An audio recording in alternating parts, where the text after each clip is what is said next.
Welcome to 9 vibes. రుణమాఫీ కసరత్తు కాంగ్రెస్ అధికారంలోకి వస్తూ 2 లక్షలు రుణమాఫీ చేస్తామని నాడు హామీ ఇచ్చారు. ఇప్పుడు అమలు దిశగా అధికారుల నుంచి ప్రభుత్వం పూర్తి లెక్కలు తీస్తోంది. రైతుల అప్పులను అసలు వడ్డీ లెక్కగట్టి 2 లక్షల వరకు మాఫీ చేయనున్నారు. రాష్ట్ర ఆర్థిక పరిస్థితిని పరిగణలోకి తీసుకుని అమలు మార్గాలపై కసరత్తు మొదలుపెట్టారు.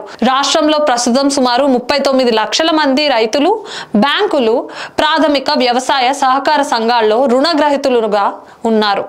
పంట పెట్టుబడి కోసం ఈ రైతులు తీసుకున్న అప్పులు మొత్తం కలిపి సుమారు 32,000 కోట్లు ఉన్నాయి.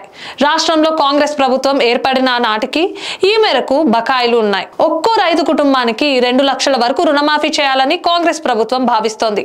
అసలు వడ్డీ లెక్కగట్టి 2 లక్షల వరకు మాఫీ చేయనున్నారు. నిధుల సమీకరణ దిశగా రాష్ట్ర వ్యాప్తంగా 40,000 కోట్ల వరకు బ్యాంకుల్లో అప్పులు ఉన్నట్లు అధికారులు తేల్చారు.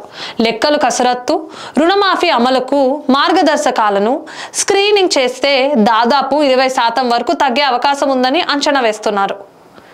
2 లక్షల లోపు అప్పు ఉంటే మొత్తం మాఫీ అవుతోంది. అంతకంటే ఎంత ఎక్కువ ఉన్నా 2 లక్షల వరకు మాఫీ చేస్తారు. బ్యాంకర్లతో మాట్లాడి ప్రభుత్వమే రుణం తీసుకోవాలనే మార్గంపై చర్చ జరుగుతోంది. దీని ద్వారా ముందుగా రైతుల పేరు మీద ఉన్న అప్పుల మొత్తాన్ని రాష్ట్ర ప్రభుత్వం తన పేరు మీదకి బదలాయించుకోవాల్సి ఉంటుంది. ఆ తర్వాత లాంగ్ టర్మ్ పెట్టుకుని వాయిదాల పద్ధతిలో ప్రభుత్వమే బ్యాంకులకు అసలు వడ్డీ కలిపి చెల్లిస్తోంది. ఇప్పటికే రాష్ట్రం అప్పుల కుప్పలా మారిన నేపథ్యంలో కొత్త రుణాలకు అవకాశమే లేదు. దీంతో సీఎం రేవంత్ కొత్త నిర్ణయం అమలుకు నిర్ణయించారు. రైతు బంధు సీలింగ్, రైతు రుణమాఫీ కోసం ఒక ప్రత్యేక కార్పొరేషన్ ఏర్పాటు చేయనున్నారు. దీని ద్వారా ముందుగా బ్యాంకు నుంచి రైతు రుణమాఫీకి కావాల్సిన నిధులు సమీకరించి రైతుల ఖాతాల్లో జమ చేయనున్నారు.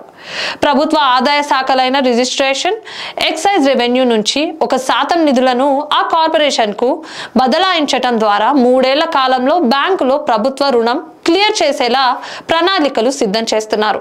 అదేవిధంగా రైతు బంధు ధనవంతులకు అమలవుతుందనే విమర్శల నేపథ్యంలో సీలింగ్, అనర్హులను తేల్చే అంశంపైన అసెంబ్లీ బడ్జెట్ సమావేశాల్లో చర్చించి నిర్ణయం ప్రకటించాలని సీఎం రేవంత్ నిర్ణయించారు. ఇలాంటి మరిన్ని అప్డేట్స్ కోసం స్టే ట్యూన్ టు 9 వైబ్స్.